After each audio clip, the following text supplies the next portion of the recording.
debt or equity? How many percentage needed for debt and how many percentage needed for equity in a firm? So, in this video, we are going to explain about the capital structure theory. Hi, my name is Fatin Nadia Binti Khairul Anuar and I'm from BA 2423E, and joining with me today, Hi, I'm Siti Binti Abdul Hamid. Hi, my name is Siti Nurdiana binti Muhammad Kamal. Hi, my name is Nurul Natasha binti Rozaini, and I will start with explaining what capital structure is. Capital structure is the combination of debt and equity that a company uses to fund its overall operation and growth. Equity capital arises from ownership share in a company and claims to eat future cash flow and profit. Debt comes in the form of bond issue or loan, while equity may comes in the form of common stock, preferred stock or return earning. Capital structure can be a mixture of a company long-term debt, short-term debt, common stock and preferred stock.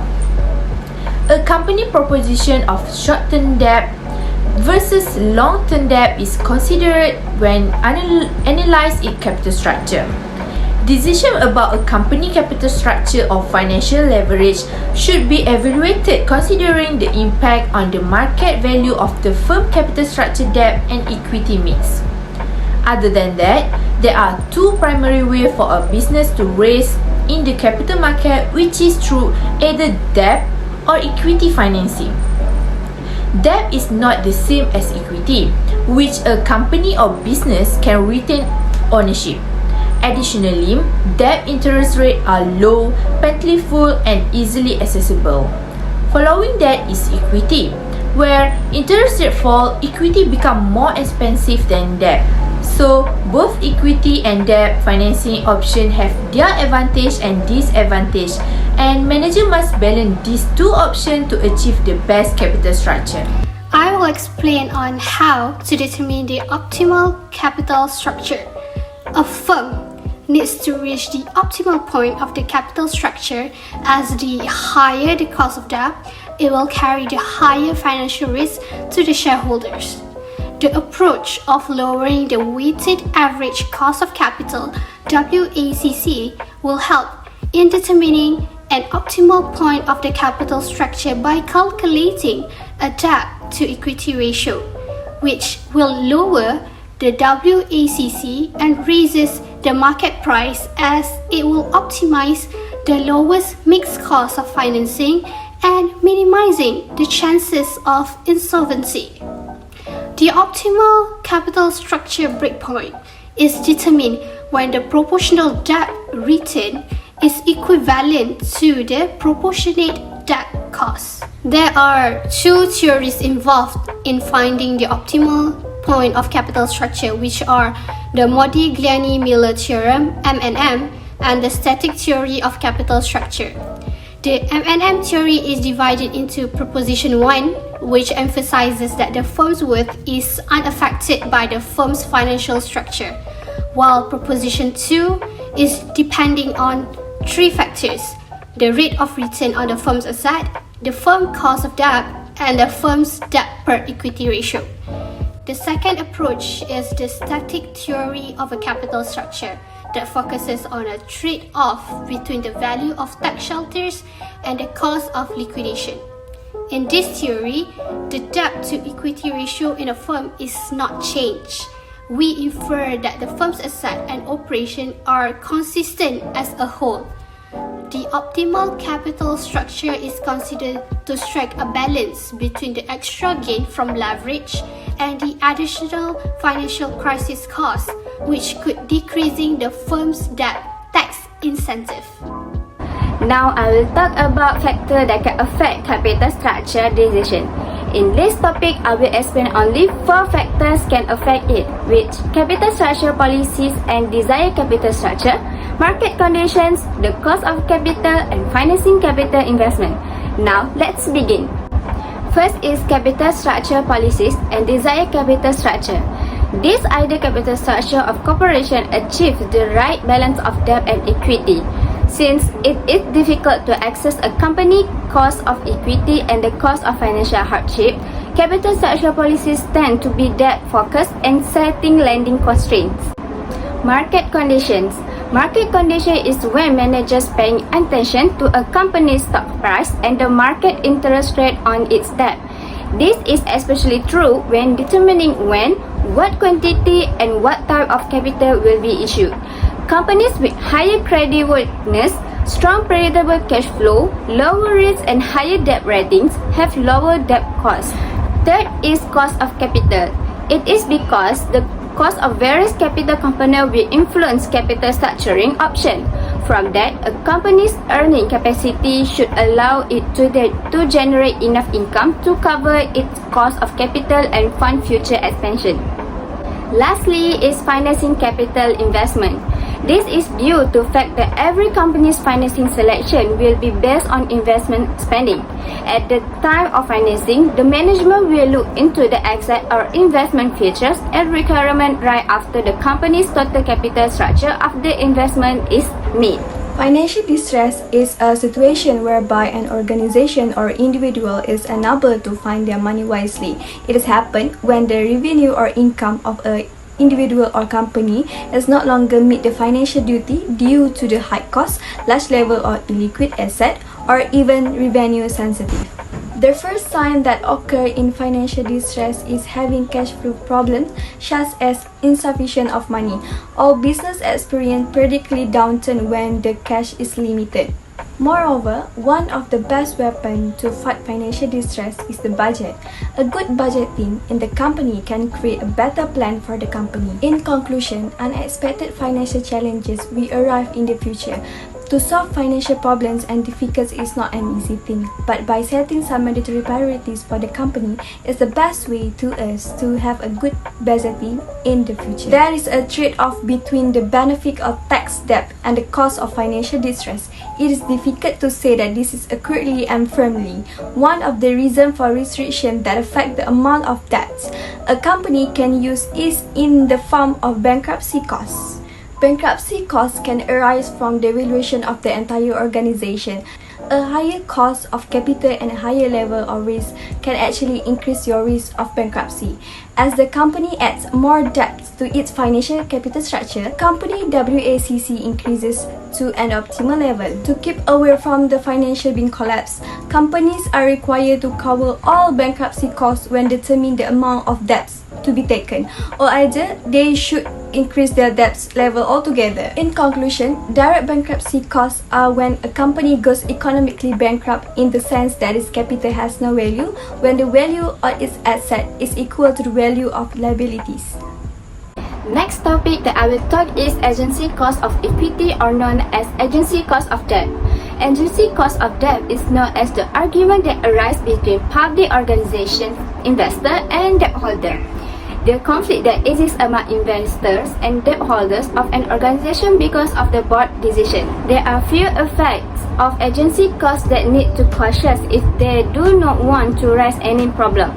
One of it is principal-agent relationship. The counterparty dynamic is called the principal-agent relationship, which mainly refers to the relationship between shareholders and management personnel. Another point is dissatisfied shareholder.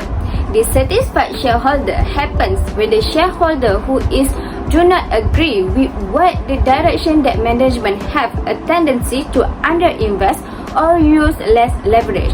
Also, if a certain action causes enough shareholder to sell off the stock, it can trigger a massive sell-off which can lead to a fall in the stock price. There are ways to minimize the risks that related to agency cost of debt. First is shareholder will document that entrenched managers have a tendency to underinvest and use as leverage. As a result, the manager may be forced to increase leverage by the shareholders. Since it restricts the measure of cash that might be diverted, it can diminish the company's free income. Second is incentive an agent to take an action in better way accordance with the principal's best interest. For example, manager may be encouraged to behave by serve the shareholders' great hobbies through incentive along with performance primarily based totally compensation direct have an effect on various of means of shareholders, the threat of termination or the risk of takeover. Next, I'll be talking about the pecking order theory, an alternative way that is contrary with M&M and static theories, as it focuses more on the firm to utilize all the internal financing through retained earnings entirely. This theory is like following a financing hierarchy, starting with retained earnings, debt issuance, and equity issuance. Internal financing is the easiest, cheapest, and the most convenient way in the source of financing, as there is no bankers' involvement. Positively, the investors and public will see how strong the firm's performance is, as it doesn't need an additional funding to finance itself. And if a firm couldn't finance itself, the financial manager will decide to use the external financing by issuing debt, either by selling bonds or pledging the assets to raise the firm's loans. But through the debt issuance, the investors will see that the firm is confident enough in taking the risk to meet their monthly obligation and making more investors interested in their firm. Equity issuance would be the last resort for the firm as the source of financing, because it is the most expensive way among all three in the hierarchy, and issuing the equity would stipulate the firm's shares is overvalued. Hence, it will send a negative signal to the investors that the price of the firm's shares will hit the higher price and their shares will drop anytime. Next, I will explain about signaling hypothesis. What is signaling hypothesis and how does it work? So, when an economy agent takes action to send a positive signal to another agent, this is referred to a signal hypothesis. These signals are being used for various purposes, like their primary goal, which is to alleviate the problem of asymmetry information between traders. For example, a company may spend money to promote a new product because it large expenditure signal to investor, stakeholder, and other party that they have confidence in their product. As some have suggested, they have determined that this is the most cost-effective form of publicity to promote a product. On the other hand, a basic dividend policy refers to a positive new held by the management of the firm position and prospect as communicated to financial markets. This type of signaling may bridge the gap between manager and shareholder in terms of information availability. Then, in 1958, based on Miller and Modigliani theory proposition, they proposed the similar-irrelevant proposition under the assumption of a perfect capital market, according to which dividend policy is irrelevant to shareholder or any other investor. They argue that investment opportunities such as investment in project with a positive net present value should be based on the firm value, and that NPV should make investment decision independently of financial decision. Put another way, ex-dividend stock price fall if the efficiency market criteria is met, because shareholder value is safe even if new investment are not made. Aside from that, if dividends are increased, the stock price might be decreased or keep at a low level.